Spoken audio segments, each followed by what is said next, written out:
Eu quero partilhar com vocês hoje o texto que está em Marcos capítulo 14, versos de 1 a 9. Peço que você abra sua Bíblia, por favor, nesse texto. Marcos 14.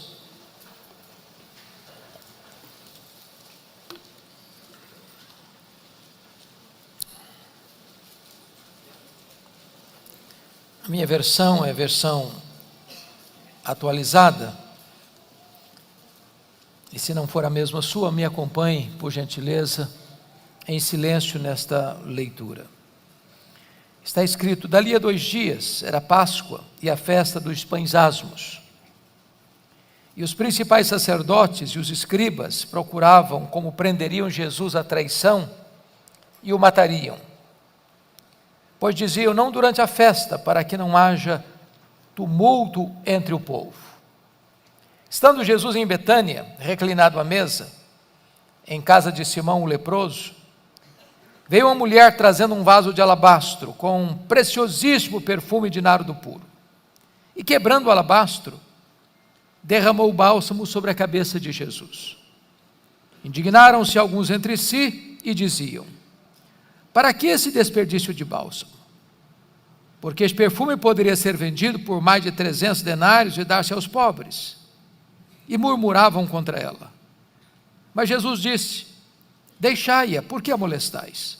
Ela praticou boa ação para comigo, porque os pobres sempre os tendes convosco, mas a mim, porque os pobres sempre os tendes convosco, e quando quiserdes podeis fazer-lhes bem, mas a mim nem sempre me tendes.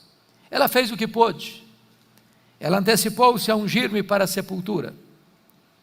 Em verdade vos digo, onde for pregado em todo o mundo o Evangelho, será também contado o que ela fez, para a memória sua. Amém. Meus irmãos, o contexto desta passagem está meridianamente claro. Trata-se de 2 dias antes da Páscoa. A Páscoa era a maior festa de Israel. A Páscoa era a alegria dos judeus e o terror dos romanos. Isso porque na Páscoa a população de Jerusalém quintuplicava e os romanos tinham preocupação com motins e rebeliões. Tanto é fato que na festa da Páscoa todo o aparato militar do governo de Roma estabelecido em Israel, que ficava em Cesareia Marítima, se transferia para Jerusalém. Até mesmo o tetrarca da Galileia, Herodes Antipas, mudava o seu gabinete com todo o seu aparato para Jerusalém na festa da Páscoa. Diz a Bíblia que 2 dias antes, os principais sacerdotes e os escribas, mancomunados, conluiados, tramaram a prisão de Jesus, a traição, para matá-lo depois da festa, quando o povo já tivesse ido embora, longe dos holofotes. Mas, curiosamente, Mateus 26, texto paralelo deste, é Jesus quem diz para os seus discípulos, 2 dias antes da Páscoa, que ele estava para ser entregue nas mãos dos principais sacerdotes e escribas, para ser crucificado, para ressuscitar ao 3º dia. E aí você conclui que quando os homens poderosos orquestram, maquinam e pensam que estão no controle da situação, eles estão apenas cumprindo uma agenda já estabelecida por Deus. É o trono de Deus que governa, é a vontade soberana de Deus que prevalece. Mas é curioso que enquanto os principais sacerdotes e escribas, ou seja, a liderança maior da religião judaica, tramava a prisão e a morte de Jesus, bem perto dali, 10 quilômetros, na aldeia de Betânia, uma família preparava uma festa para Jesus, um banquete para Jesus. E isso é muito curioso, porque Jesus ainda hoje desperta sentimentos tão diversos, tão diferentes. Ele é amado por uns e odiado por outros. Ele é adorado por uns e rejeitado por outros. Ele é recebido por uns e abandonado por outros. Ainda hoje Jesus é amado. E uma razão disso é que você e eu estamos aqui. Nós viemos aqui porque amamos a Jesus. Nós viemos aqui porque queremos adorar a Jesus. Mas ainda hoje Jesus é odiado. Muito odiado. E por que as pessoas odeiam Jesus hoje? É porque ele está vivo. Se ele estivesse morto, ele não seria mais odiado. Quem odeia hoje os faraós do Egito? Quem odeia hoje os Césares de Roma? Mas porque Jesus está vivo, ele é odiado por tantos, mas bendito seja Deus e amado por todos nós. Esse jantar que prepararam para Jesus em Betânia, aconteceu na casa de um homem chamado Simão. A Bíblia não fala do sobrenome dele ou da família dele, mas adjetiva-o, dando-lhe um epíteto, dando-lhe uma marca. Simão, o leproso. A pergunta que vale a pena fazer agora é: esse homem ainda era leproso? E a resposta inequívoca é que não, ele não podia ser leproso. Porque se fosse leproso, ele não podia ficar na sua casa, muito menos receber alguém na sua casa. Mas se esse homem não era mais leproso, por que o evangelista não relata que o jantar aconteceu na casa de Simão, o ex-leproso, mas na casa de Simão, o leproso? Certamente para nos alertar sobre um grande perigo ainda hoje, o perigo de rotular as pessoas, o perigo de carimbar gente, o perigo de colocar uma tatuagem existencial nas pessoas, porque rótulos ficam, mesmo quando eles não são mais necessários. O doente está curado, o viciado está lúcido, o perdido foi encontrado, o pecador foi salvo. Então, não rotule gente, não carimbe gente. Mas também é curioso que nesse jantar é uma mulher que se destaca. Esse texto é tão importante que ele é repetido nos 4 evangelhos: Mateus 26, Lucas 22, Marcos 14 e João 12. Nos chamados evangelhos sinóticos, Mateus, Marcos e Lucas, essa mulher é incógnita. Nós não sabemos quem é ela, o nome dela não aparece. Entretanto, em João capítulo 12, o nome dessa mulher é Maria. É Maria, irmã de Marta e Lázaro. E esta mulher tem uma das mais lindas biografias da Bíblia, porque ela só aparece 3 vezes nos evangelhos. E nas 3 vezes que ela aparece no evangelho, ela está aos pés de Jesus. A primeira feita é em Lucas 10. Ela está aos pés de Jesus para aprender.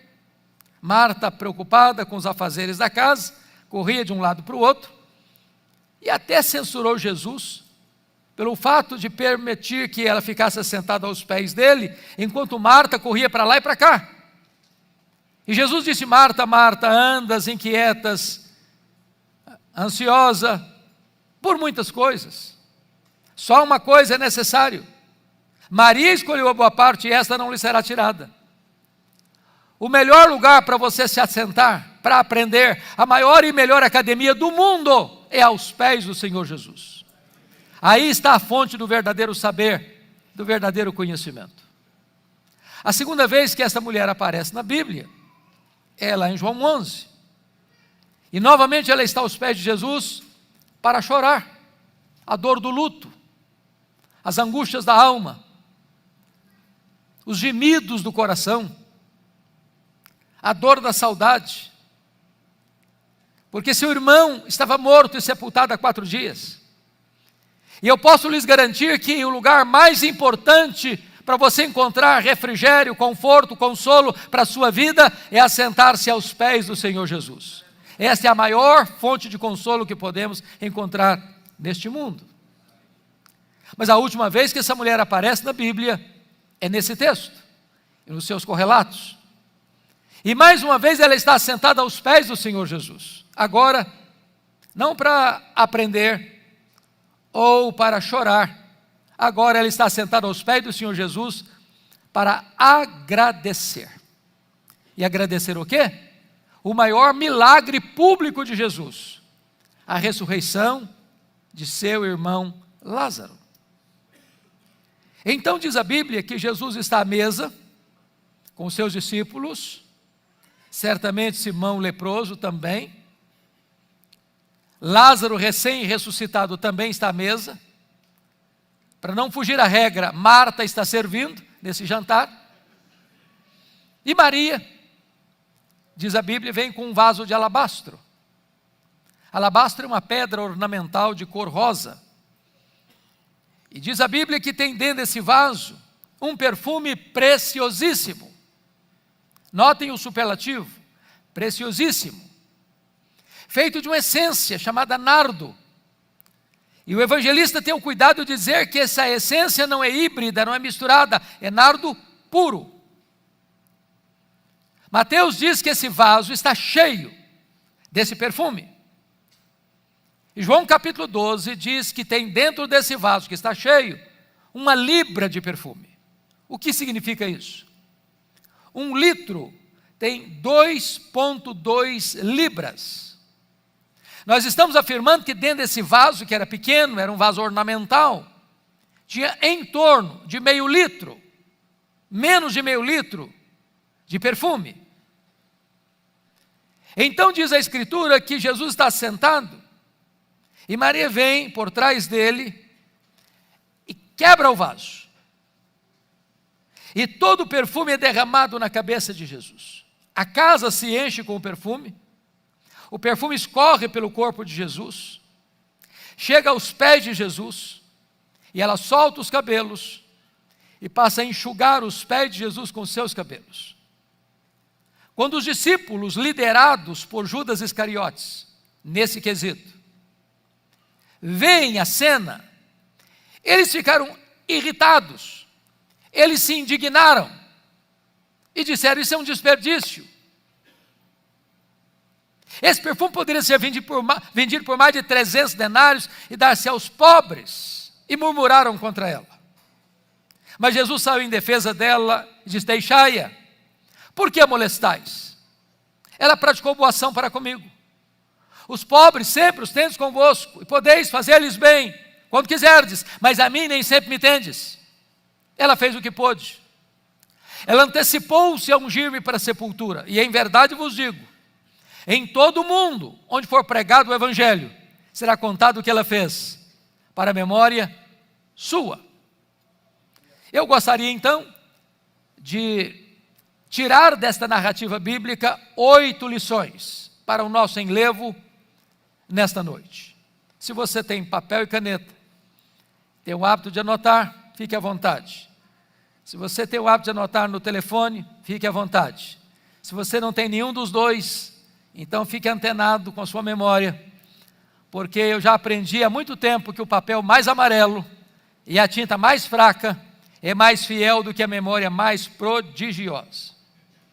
Quais são as lições que nós podemos aprender com Maria? Primeiro, confira comigo o versículo 8, parte A.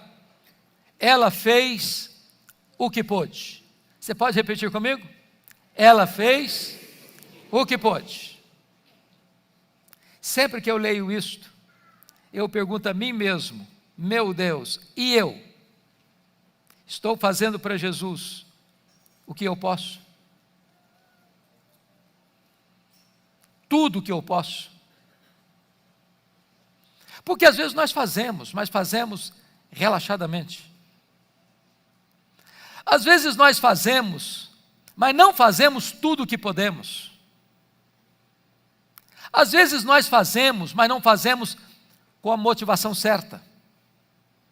Maria fez o que pôde. Me permita ilustrar isso.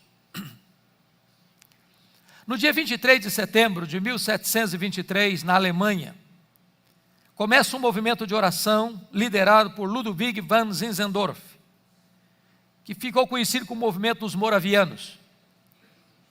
E eles começaram ali uma reunião de oração que durou literalmente 100 anos, ininterruptamente, produzindo um movimento de avivamento e expansão missionária. Os moravianos eram muito pobres naquele tempo. mas cada 19 moravianos sustentavam um missionário fora da Alemanha. Alguns deles, sendo muito pobres, não tendo dinheiro para investir na obra missionária, se vendiam como escravos, para comprar a passagem de ida para os povos mais longínquos, para ficar lá o resto da sua vida, levando a esses povos a esperança do Evangelho. Quando eu escuto um relato desse, eu pergunto para mim, meu Deus, e eu? Estou fazendo o que eu posso? Tudo o que eu posso para Jesus? Maria fez o que pôde. Segunda lição que eu aprendo com Maria. Veja comigo o verso de número 3.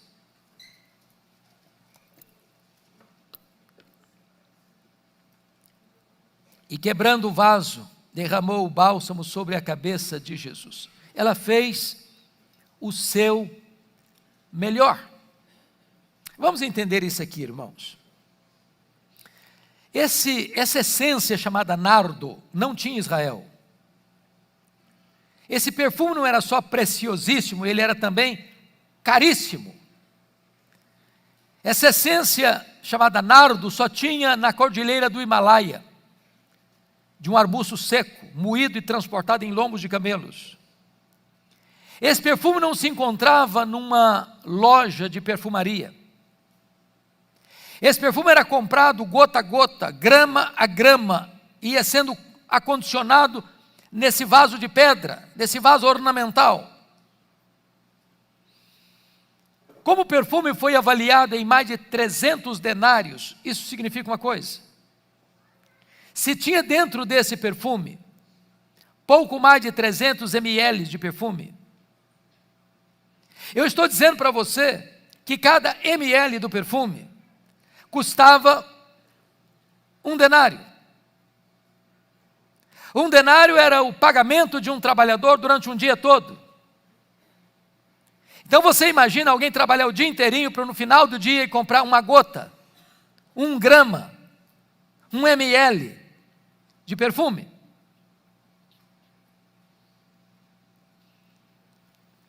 Eu sei que vocês e eu, nós gostamos de um bom perfume. Às vezes a gente faz uma loucura de comprar um perfume caro. E quando você compra um perfume caro, como é que você usa? É apenas um pouquinho, não? Num dia especial. Um pouquinho na orelha, na outra orelha, um pouquinho aqui. E você diz para você mesmo, esse perfume tem que durar pelo menos 1 ano.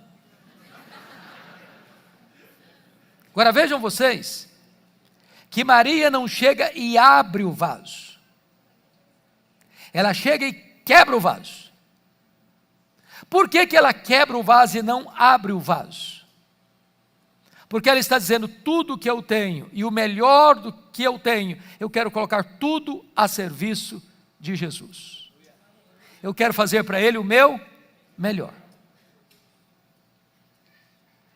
Há momentos que eu fico a pensar que aqueles que não conhecem a Deus como nós temos a bênção de conhecer, são mais zelosos em servir aos seus deuses do que nós o somos em servir ao Deus da nossa vida. Eu estava pregando em Porto, lá em Portugal, há poucos anos, e fui fazer uma visita a Coimbra.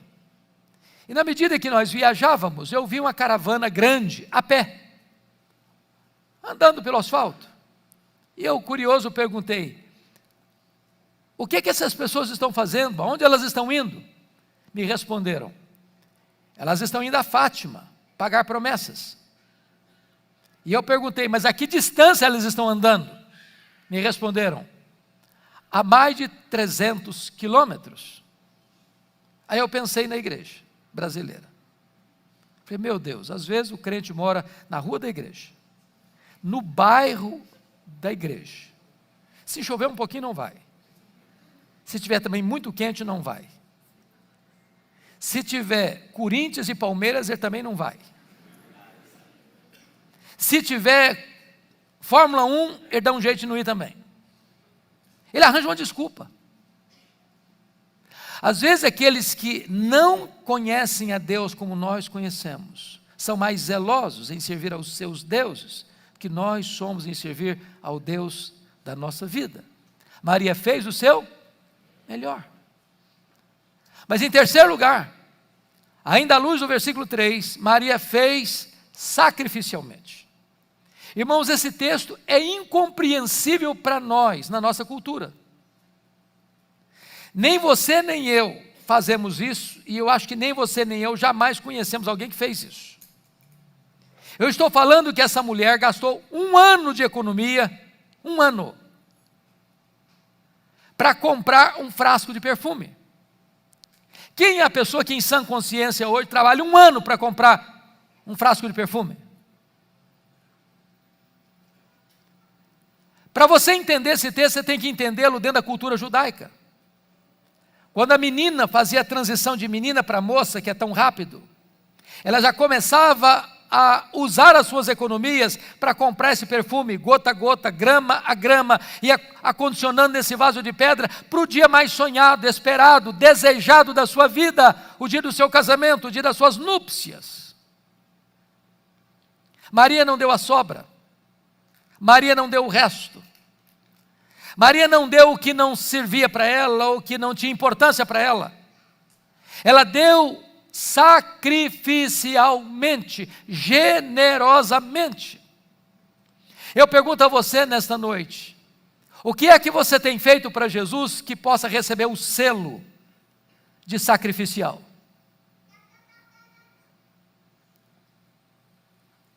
Como é que você lida com esta questão da generosidade?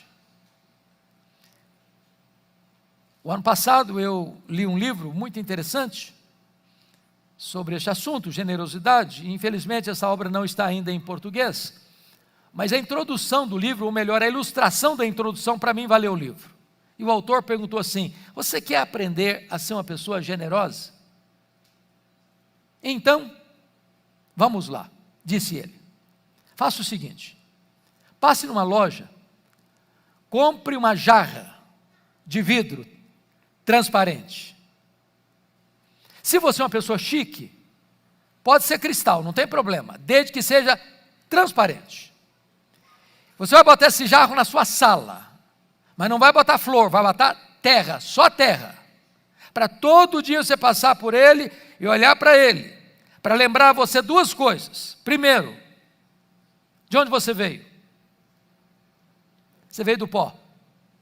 Segundo, para onde você vai? Você vai voltar para o pó. Do pó que você veio, você trouxe quanto? Nada. Para o pó que você vai levar quanto? Nada. Então, se você não trouxe nada e não vai levar nada, você não é dono de nada. Você é apenas mordomo do dono. Agora, o dono é generoso. E o que se requer do mordomo é que ele seja encontrado fiel. E a única maneira de você ser fiel, administrando o que é do dono, que é generoso, é sendo generoso com o que é do dono. Sabe por que você e eu temos dificuldade de sermos generosos? Porque nós temos a síndrome de dono. É meu. Se é meu, é para mim. Igual Salomão lá em Eclesiastes capítulo 2, construir casas para mim, pomares para mim, jardins para mim, açudes para mim, tudo para mim. Quando você entende que você está administrando o que não é seu, que foi confiado a você, e que o dono daquilo que está na sua mão é generoso, você não vai ter dificuldade de ser generoso com o que é do dono, porque ele é generoso. Me permita ilustrar isso de uma maneira mais simples. Eu estava pregando em João Pessoa, no congresso da Juvep, e o pastor Sérgio me contou uma história que eu conhecia em parte, que eu achei muito curiosa. Aconteceu na cidade do interior da Paraíba, chamada Itaporanga, numa igreja batista missionária de Itaporanga. Aquela igreja tinha um programa de rádio, que alcançava 40 mil pessoas na cidade e no entorno da cidade. E veio a seca. as lavouras não produziram o que se esperava, as ofertas diminuíram, e o pastor da igreja não conseguiu pagar o programa, estava inadimplente 3 meses. Quando ele recebe um ultimato da emissora, ou paga até a próxima semana, ou nós vamos tirar o programa do ar. E o pastor da Igreja Batista Missionária, no domingo à noite, chega para a igreja e faz um desafio para a igreja. Meus irmãos, o programa não pode sair do ar. É o único programa evangélico da região. São 40 mil pessoas. Nós vamos fazer uma oferta sacrificial, nós vamos levantar uma oferta sacrificial, porque o programa não pode sair do ar. Estava lá na igreja um casal, o senhor Tota e a dona Lourdes. Eles moravam a 6 quilômetros da igreja, e eles iam a pé. Eles eram meeiros. Essa palavra, quem vive na cidade às vezes não está acostumado com ela. Meeiro é um cidadão que trabalha na propriedade de uma outra pessoa, planta, colhe, e depois que ele colhe, ele fica só com a metade. A outra metade vai para o dono da terra. Então, retornando para casa, a dona Lourdes e o senhor Tota, eles foram conversando na estrada. A Lourdes disse: "Ô Tota, você viu o apelo do pastor? Nós temos que ajudar." Tota disse: "Mas Lourdes, lá em casa não tem dinheiro, não tem um centavo lá em casa." "Não, mas nós temos que ajudar." "Mas não dá como, Lourdes, não tem dinheiro." "Não, mas você viu que o apelo do pastor é para fazer uma oferta sacrificial." "Pois é, mas não tem dinheiro." Notinha de rodapé: as mulheres são mais generosas do que os homens. Lá, quase chegando em casa, a Lourdes disse: "Senhor Tota, dinheiro de fato nós não temos não. Mas nós temos um terreiro cheio de galinhas. E tem um galo grande, pesa mais, vale mais. Vamos dar o galo." "Ah, tá bom, Lourdes, você quer? Então tá bom, vamos dar o galo." Segunda-feira de manhã, a Lourdes pega o galo, bota debaixo do braço, 6 quilômetros a pé para a cidade. Chegou na casa do pastor, bateu a porta, ele abriu. Ela disse: "Ô pastor, eu vim fazer e trazer a minha oferta sacrificial. Melhor que eu tenho lá em casa é esse galo. Eu vim trazer o galo para ajudar no programa." O pastor agradeceu, fechou a porta, deu um sorriso amarelo e pensou: "Meu Deus, o que é que eu vou fazer com esse galo? Ele é tão velho que nem uma sopa dá." Ele pensou: "Bom, vou fazer uma rifa." Não, rifa não combina com crente. Pensou. Falei: "Vou botar na internet." Botou na internet.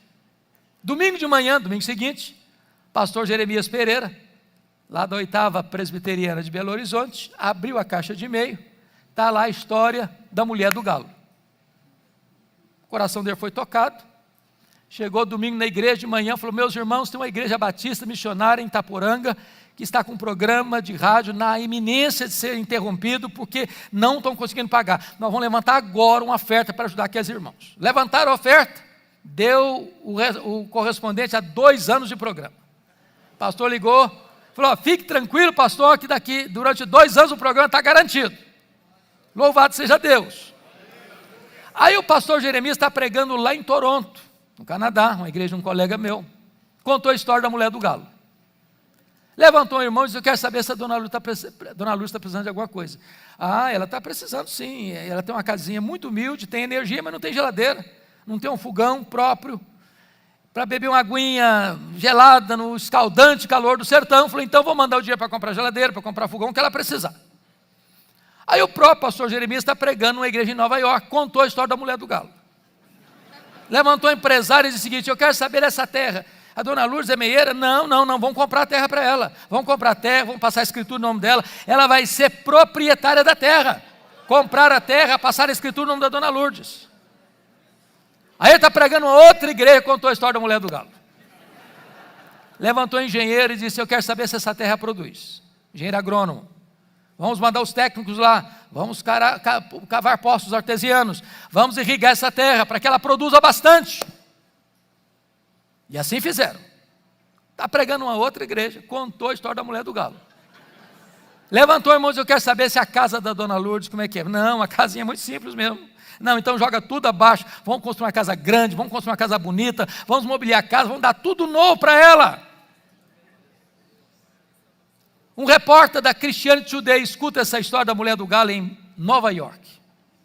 Pega um avião, desce em João Pessoa, pega um carro, vai em Itaporanga, faz uma entrevista com a dona Lourdes e o seu Tota. E essa história percorre o mundo inteiro.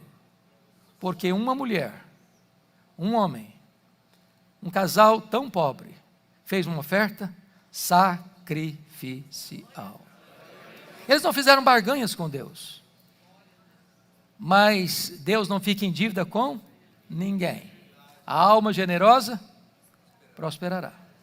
Maria fez sacrificialmente. Quarta lição aprendida com Maria. Confira comigo os versos 4 a 6. Maria fez, apesar das críticas. Meus irmãos, eu sou pastor há 41 anos. E certamente vocês sabem disso. Eu nunca vi alguém fazer algo relevante para o reino de Deus sem enfrentar críticas. Quem tem medo de críticas não serve a Deus. Quem tem medo de críticas está mais interessado no aplauso dos homens do que na aprovação de Deus. Maria enfrentou 3 críticas. Veja comigo o versículo 4. Indignaram-se alguns entre si e diziam: para que este desperdício de bálsamo? Quem são esses alguns aqui? Os discípulos, que deveriam estar felizes com ela, e imitando o exemplo dela, estão irritados com ela. Mas notem que eles não estão irritados por aquilo que ela está fazendo, mas para quem ela está fazendo. Se é para os pobres, tudo bem, mas para Jesus, não, isso é exagero, isso é desperdício. Tem gente que vai ficar irritado se você se levantar para fazer a obra de Deus, sabia? Segunda crítica está no versículo 5. Porque este perfume poderia ser vendido por mais de 300 denários e dar-se aos pobres. E murmuravam contra ela. Primeira é indignação, segunda é murmuração. Eu sei que esse negócio de murmuração já acabou nas igrejas há um bom tempo, não tem mais essas coisas, né? Aqui então, sobretudo, tenho certeza que não tem. Mas não estão murmurando não, estão murmurando contra ela. E por quê? Porque eles fizeram conta. Eles foram pragmáticos. Eles disseram o seguinte: olha, se vendesse esse perfume aí no mercado paralelo, daria para apurar mais de 300 denários. Ia dar para dar muita cesta básica, Bolsa Família, ia resolver o problema de muita gente. Agora preste atenção nesse dado. Se você lê João 12, quem está liderando o grupo com essa questão de cálculo matemático de mais de 300 denários é Judas Iscariotes, que era o tesoureiro do grupo. O discurso de ajudar pobre aqui é um discurso filantropo hipócrita. Aliás, na maioria das vezes, as pessoas que ficam falando em ajudar pobre, é discurso apenas político, populista. É nessa conjuntura que a Escritura diz que Judas era ladrão. Quem estava interessado era nessa grana, para embolsá-la. Mas foi dessa cerimônia aqui, desse jantar aqui, que Judas sai nas caladas da noite para ir a Jerusalém vender Jesus por 30 moedas de prata. Eles estão murmurando contra ela. Mas vejam comigo no versículo 6. Primeiro é indignação, segundo é murmuração, terceiro é molestação.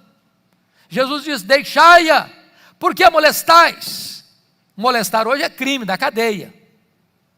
Se Jesus não saísse em defesa de Maria, parecia que eles iriam engolir Maria viva.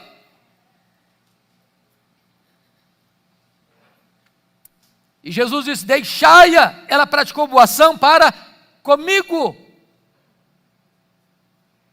Então, se você está fazendo a obra de Deus e alguém está indignado, se você está fazendo a obra de Deus e alguém está murmurando, se você está fazendo a obra de Deus e alguém está molestando você, meu irmão, continue fazendo a obra de Deus. Você não está fazendo para homens, você está fazendo para Deus. Em outras palavras, não seja um crente hipersensível. Você conhece crente hipersensível? Porcelana, cristal, qualquer coisinha trinca, se milindra. Ah, pastor, eu já quis fazer alguma coisa na igreja, mas me criticaram, eu também me decepcionei, agora não faço mais nada. Agora, no máximo que eu vou, eu sento lá, quietinho, discreto, não quero fazer mais nada. Você não está fazendo para homens, você está fazendo para Deus. Faça, apesar das críticas. Quinta lição aprendida com Maria. Ela fez só para agradar a Jesus. É só em João 12 que você vai entender isso aqui. Diz o texto que Maria enxuga os pés de Jesus com os seus cabelos.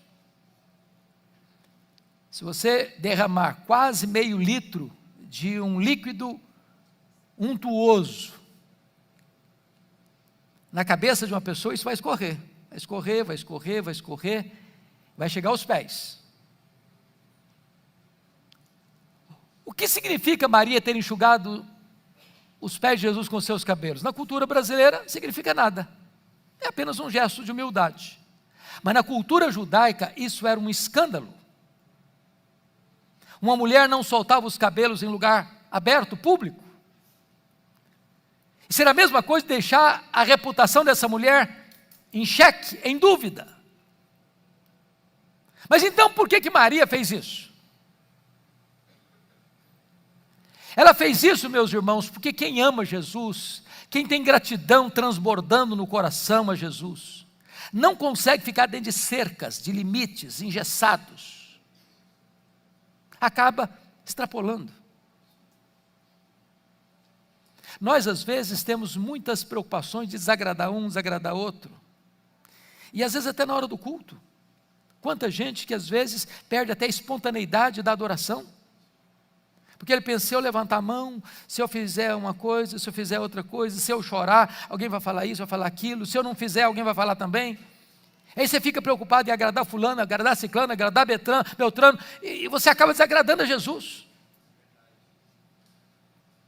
Às vezes eu penso, não, se eu fizer isso, o fulano vai ficar desagradado. Se eu desagradar o fulano, vai dar problema. Se eu desagradar o ciclano, também vai ter problema. E a pessoa fica cheia de dedos. Eu não estou dizendo que você tem liberdade para desagradar ninguém, mas o que tem que ser vetor na sua vida é agradar só ao Senhor Jesus. Maria não ficou preocupada com o que Mateus ia falar, o que João ia falar, o que Judas ia falar, ou o que Filipe ia falar. Ela só tinha uma preocupação: eu quero é agradecer a Jesus, é agradar a Jesus, é mostrar o meu amor e a minha gratidão a Jesus. Sexta lição aprendida com Maria. Ela fez a pessoa certa. Confira aí comigo, por favor, versículos 6 e 7.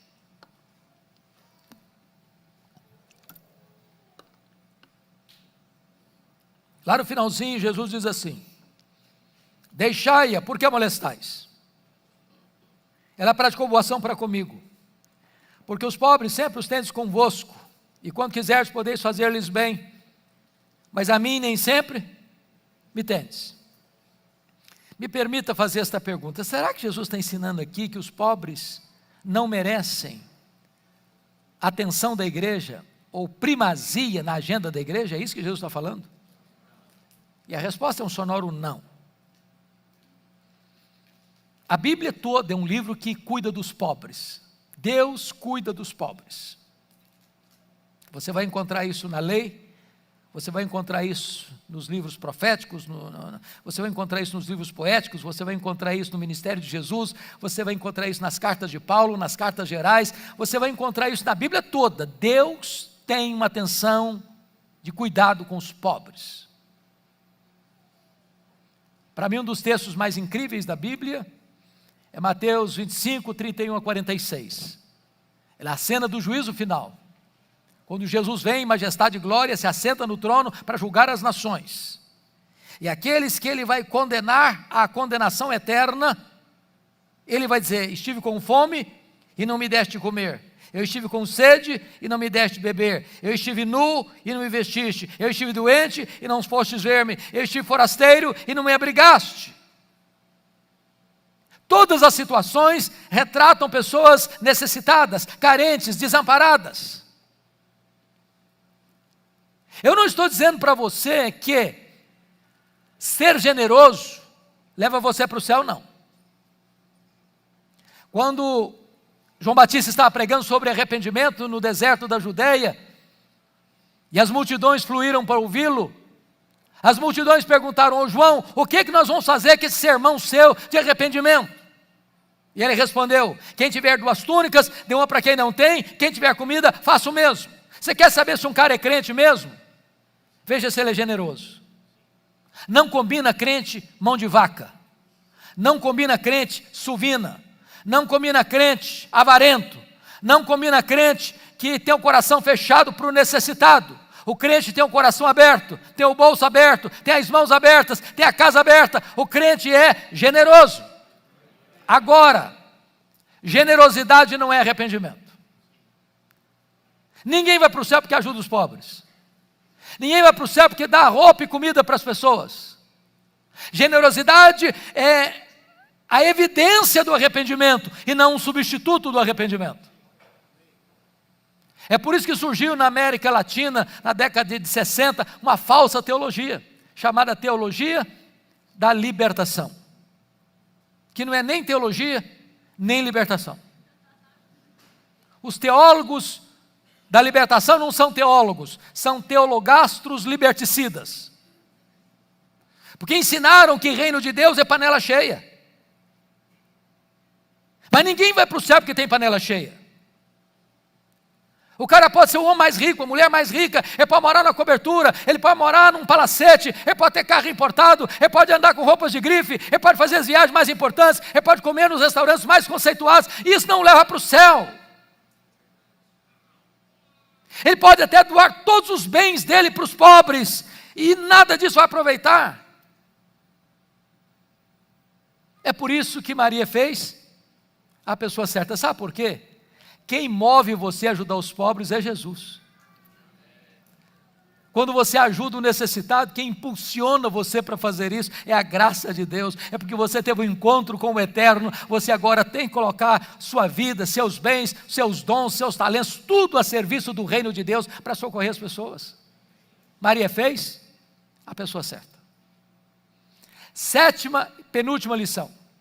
Maria fez no tempo certo. Dá uma olhadinha comigo aí no verso 8, a parte B. Ela antecipou-se a ungir-me para a sepultura.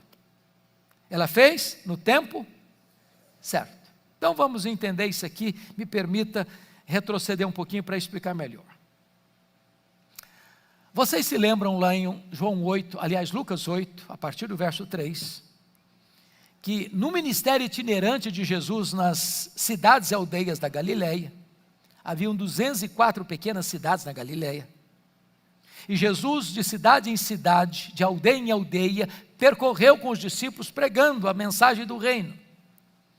E diz a Bíblia que as mulheres, Maria Madalena, Joana, Susana e muitas outras, bancaram, sustentaram o ministério itinerante de Jesus.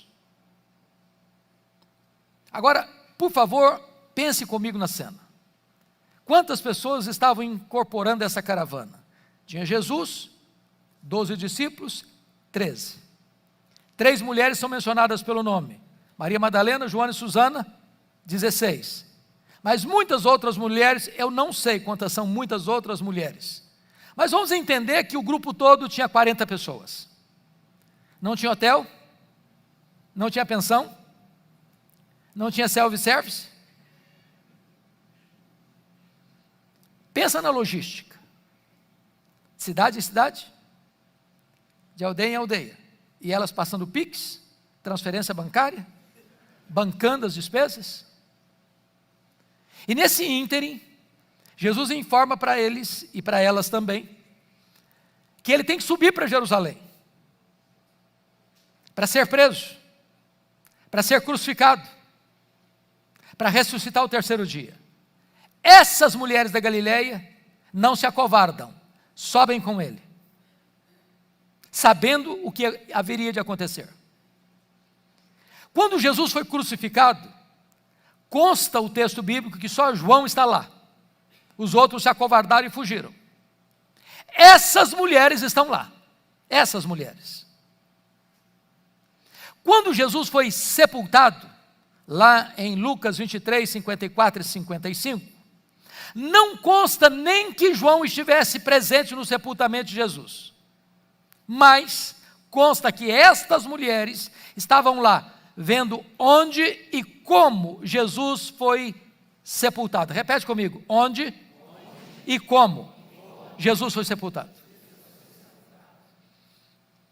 Bom, então eu estou caminhando para um raciocínio para vocês entenderem a lógica que eu vou querer aplicar aqui.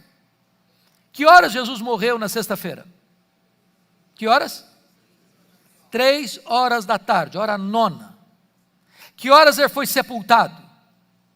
A Bíblia não diz, mas necessariamente antes do sábado. Quando é que começava o sábado? 6 da tarde da sexta-feira. Então eu estou falando que entre a morte e o sepultamento, nós temos quanto tempo? Apenas 3 horas. O que tem que acontecer nessas 3 horas? Morreu. Ninguém tira o corpo da cruz, não. Não pode tirar. Não tem autorização para tirar. O governador tem que dar uma ordem por escrito. Bom, mas também não dá para ir qualquer um lá falar com o governador que ele nem vai receber. Então tem que achar alguém com trânsito. Quem que encontraram?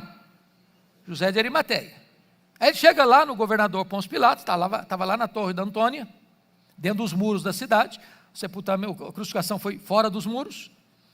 Chega lá, olha, governador, eu vim aqui pedir permissão para tirar o corpo de Jesus da cruz. Ele morreu. Não morreu não. E demora muito tempo. Tem gente que passa mais de um dia aí na cruz. Não deu prazo. Já tem 3 horas, não morreu não. Morreu, sim, senhor. Mas não morreu. Morreu sim, mas não morreu, não deu prazo. Eu só acredito se o centurião que liderou os soldados na crucificação vier aqui me falar. Não tinha telefone celular, teve que ir lá onde estava o camarada, achar o cidadão no meio daquela muvuca toda, trazê-lo cá no governador. Morreu, sim, senhor. Morreu. O governador precisa fazer um documento, tem que voltar lá, tem que tirar o corpo, tem que lavar o corpo, tem que ir lá no mercado comprar perfume, tem que comprar lençóis, tem que envolver o corpo nos lençóis, tem que tirar o corpo, levar lá para o túmulo. A porta está fechada, esse túmulo nunca foi usado. Tem que abrir a porta, que é de pedra, pesadíssima. Aí tem que botar o corpo lá dentro, tem que tirar agora todo mundo e tem que botar a pedra no lugar. Qual a conclusão vocês estão chegando comigo? É pouco tempo para tudo isto. Agora repete comigo, as mulheres estavam lá vendo onde e como Jesus foi sepultado. Por que as mulheres, logo que acabou o sábado, que horas que acaba o sábado? 6 da tarde do sábado. Elas correm para o mercado para comprar o quê? Perfume. Mas por que comprar perfume se já tinha sido usado? Não está na Bíblia, é a conclusão que tenho à luz do contexto. Espero ser fiel nessa interpretação.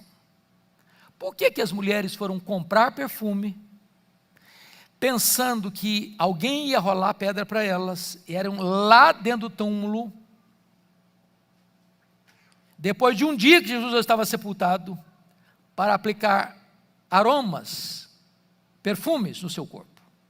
Minha conclusão: mulher não gosta de nada mal feito. Elas olharam e disseram: olha, está mal feito esse serviço. Está mal feito. Nós vamos voltar e fazer direito. Quando elas estão indo, pensando quem vai rolar pedra, uma surpresa, a pedra está rolada.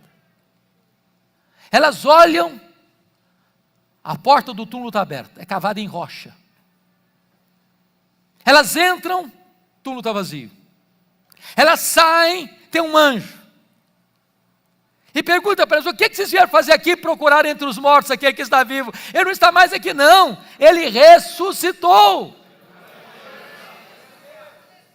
Mas sabe o que o anjo está falando para essas mulheres? Olha, vocês fizeram muita coisa para Jesus, mas uma coisa vocês não fizeram. Ele não precisa mais desse perfume. Ele ressuscitou. Ele está vivo.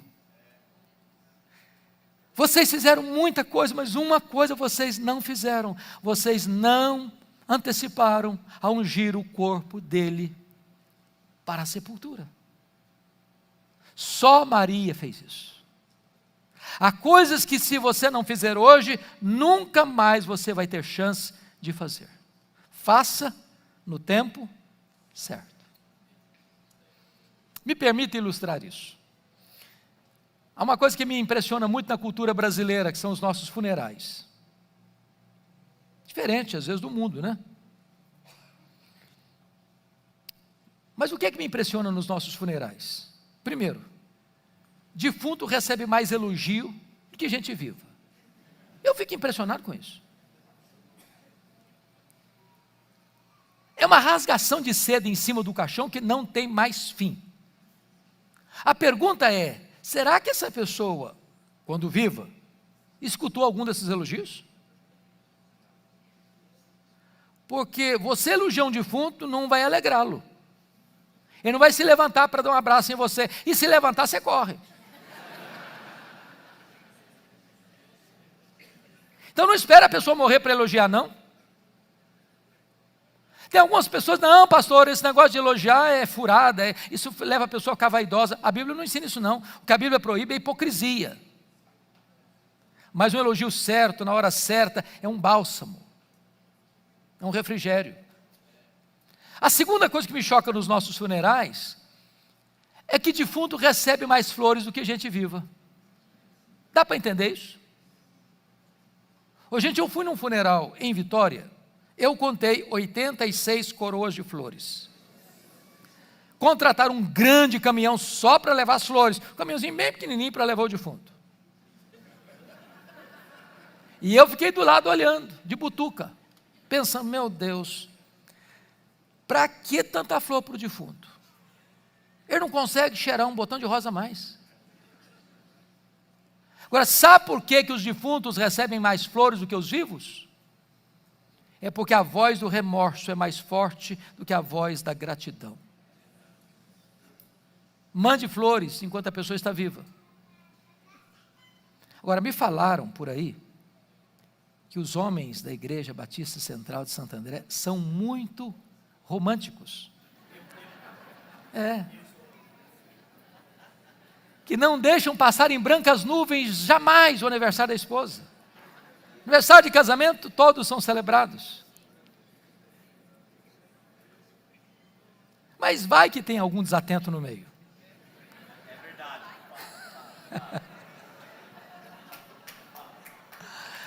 Vai que tem.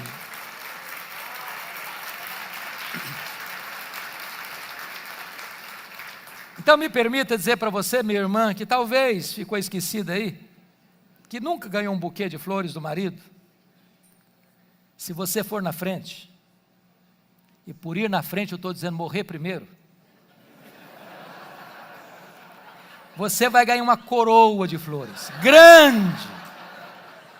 E o cara nem vai pedir desconto na floricultura. Faça no tempo certo. Última mensagem, a oitava lição que aprendemos com Maria, é que Maria fez com reflexos para a eternidade. Olha comigo o versículo 9. Jesus diz assim: em verdade vos digo, em todo o mundo, onde for pregado o Evangelho, será contado o que ela fez para a memória sua. Isso me impressiona. Porque esse fato ocorreu dentro de uma casa pequena, de uma vila pequena, há 2000 anos.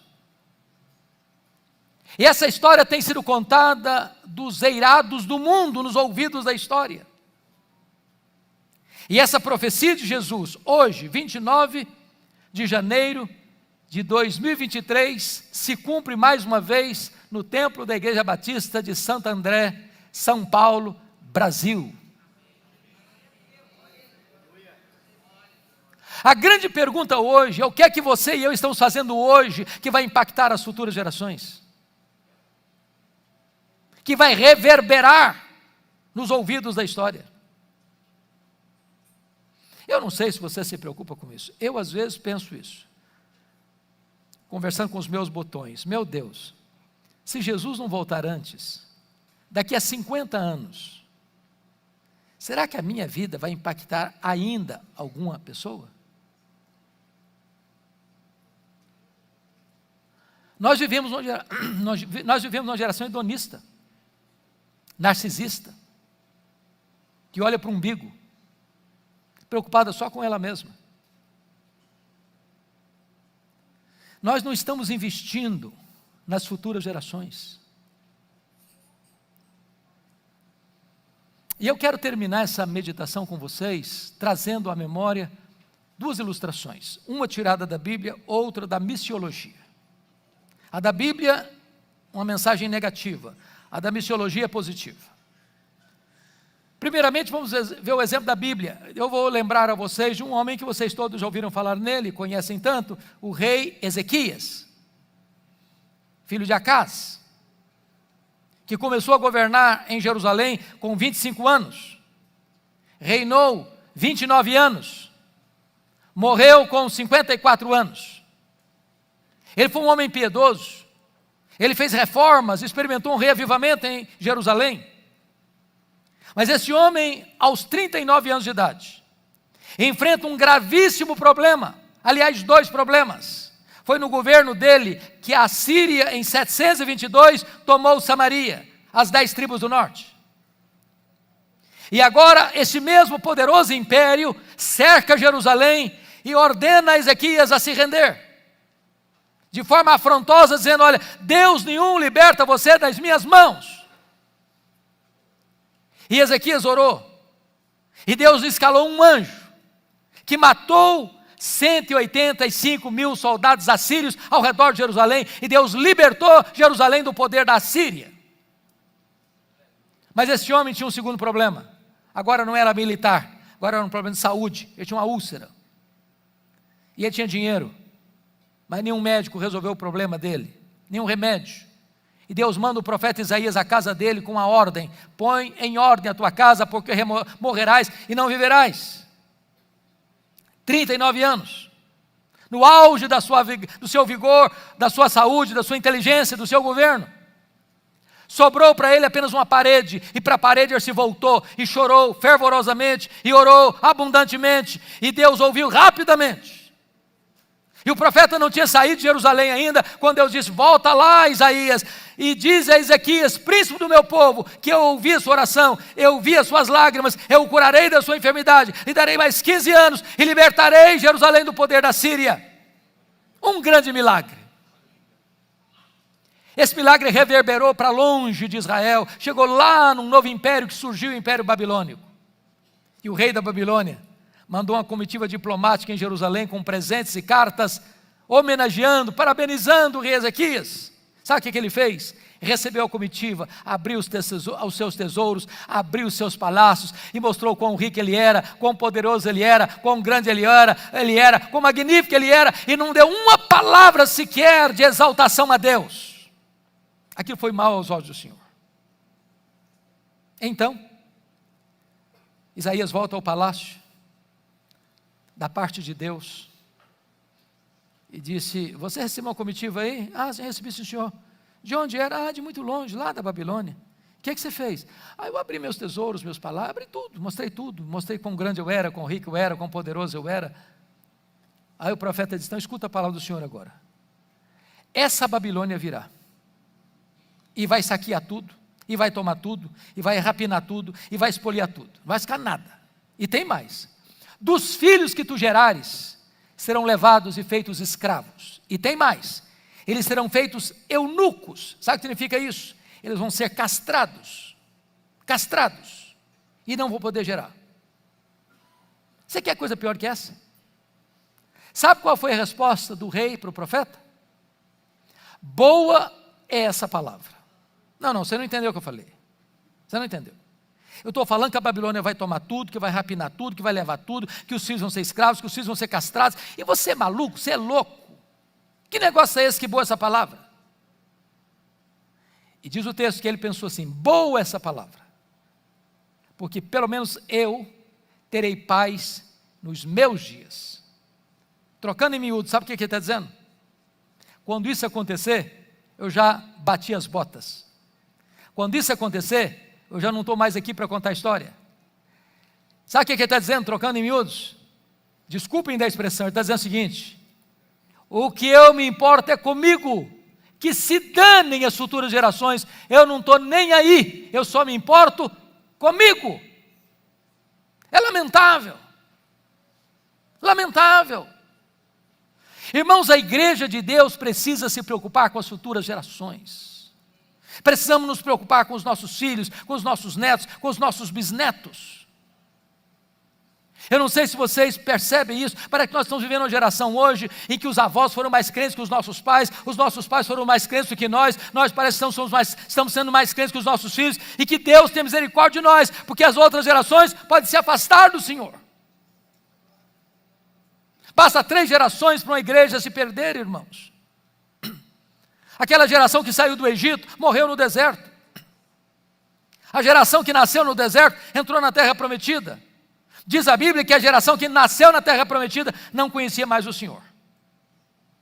Então eu quero conclamar a igreja a nós lutarmos pelos nossos filhos, a nós passarmos o bastão do Evangelho para os nossos filhos, para que a igreja de amanhã, a igreja dos nossos filhos, dos nossos netos, dos nossos bisnetos, seja uma igreja mais crente e mais cheia do Espírito Santo que a nossa. O segundo exemplo é positivo. Trago à memória de vocês a biografia de David Livingstone, missionário inglês, que passou a vida toda na África, servindo a Cristo na África. Foi atacado por um leão, ficou com o braço direito imobilizado, continuou na África. Adoeceu na África, morreu na África.